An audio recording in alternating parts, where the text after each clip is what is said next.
Good morning, good afternoon. I oppose the voting rights H.R. 1 legislation and have spoken adamantly about my views on the Senate floor.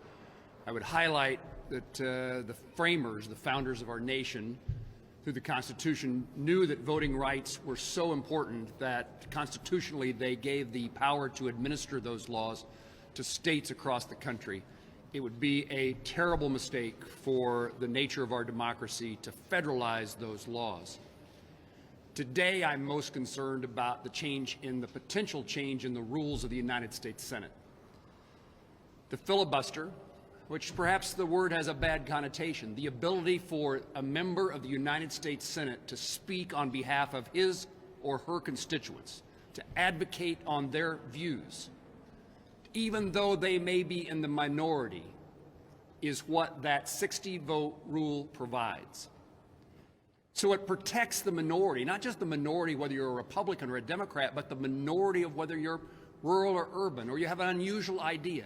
It allows every senator to have the opportunity to garner more information, to seek out the sponsors of the bill, to have a conversation, to pull people together before we decide to proceed on legislation. It protects a member of the Senate who represents a minority view or needs additional information before agreeing to proceed. But it does more than that. It forces us to work together. I long for the days in which Republicans and Democrats, members of the United States Senate, regardless of political party, work with each other.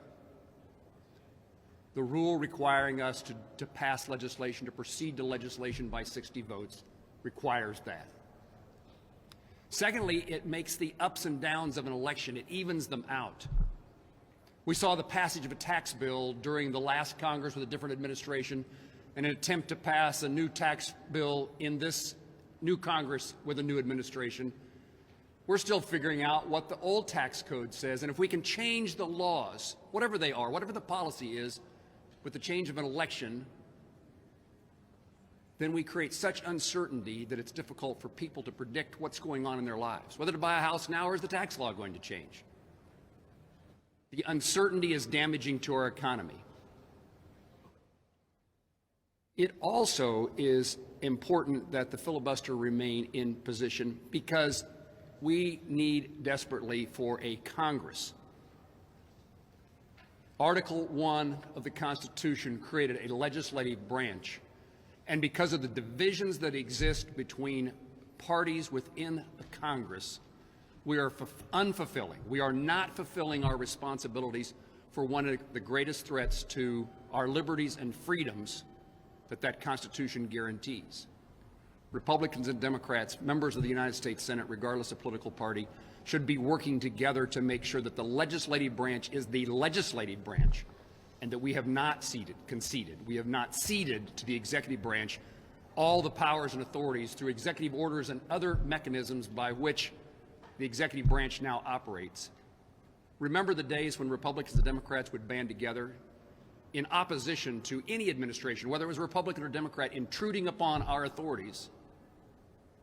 That's missing today, and again, the filibuster should bring us together, not pull us apart, so that we can stand up for something the framers of the Constitution understood, that an executive branch, a president, regardless of what their intentions are and regardless of their political persuasion, continue to erode the powers of the people through the legislative branch. Freedoms and liberties are protected by process, by the Constitution and by the 60-vote rule in the United States Senate. In the absence of those, in the circumstance in which those are eroded, the personal freedoms of my constituents and all Americans are disappearing. Thank you.